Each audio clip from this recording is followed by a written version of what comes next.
For daily Ask Reddit, night shifters, ever witnessed a paranormal activity? If so, what was it? I worked at a 7-Eleven. One night I kept hearing what sounded like a little girl crying, but the store was completely empty. Whenever I'd go to the area where I thought it was coming from, I'd hear it from somewhere else. I hope somebody was messing with me, but I'm not sure.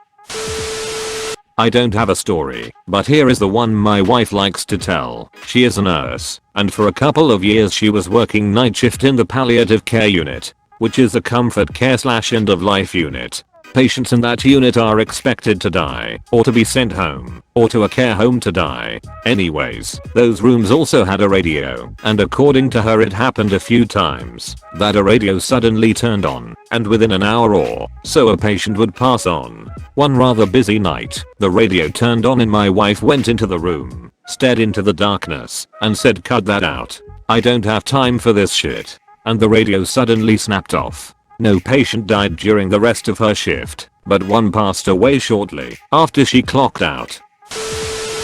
I used to work at a 24-hour Subway. I know, great start to a paranormal experience story, huh? Well, one day I was doing the dishes, and my coworker was cleaning the toaster oven and bread oven. Out of nowhere, around 3:30 AM, I heard our door chime go off. Out of habit I say welcome to Subway as I turn the corner. Nobody there. Coworker gone. I thought, okay, maybe he hopped the counter and went for a cigarette outside as he did from time to time. Heading back to the sink to finish the dishes, I hear the door chime again. Nobody. Checked the bathrooms. Nobody. What the hell? I ignore the dishes and stand at the front counter, eyeing the doors. Couple minutes later, my coworker comes through the back door where we get our deliveries. "Where'd you go?" I asked him, turning towards the back door area.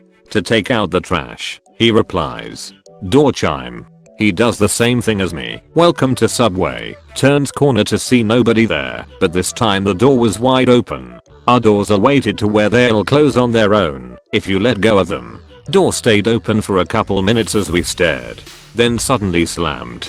Not a windy night, and our doors wouldn't even stay open like that on the windiest of days. Have no idea what caused this, or why it happened on that particular night, but after I got a different job I was told it never happened again. Told my boss about the incident, and we all looked at the cameras. Nobody could explain it. A lab building where I once worked was the site of a murder-suicide, which happened while I was there. Awful and sad. We didn't have shifts per SE, but I had to work late one night autoclaving equipment for the next day's experiment. The autoclave room is right next to the lab where the event took place. I hadn't seen anyone else in the building. After I started the load, I was about to leave the room when I heard a crash outside. I immediately opened the door and saw that all the contents of a table in the hallway had been pushed to the floor. Water bottles, a packet of papers, pens, etc.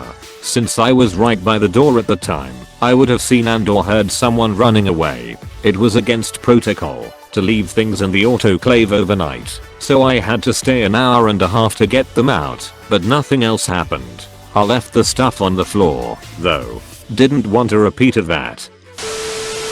I worked at a movie store in college. I was closing one night and just kind of doing a final walkthrough. I kept hearing what sounded like movie cases shuffling. I looked around thinking maybe someone had came in last minute, although I didn't hear the bell ring for when someone enters the store.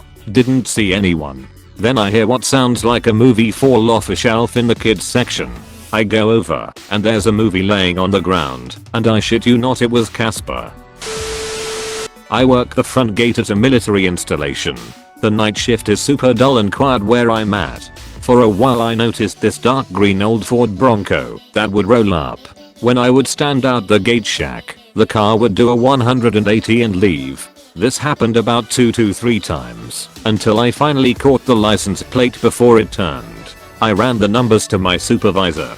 He asked me if I was sure. I said I'm 100% certain.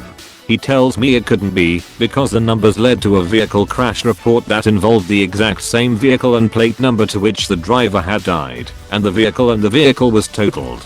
That shit made me want to switch to days.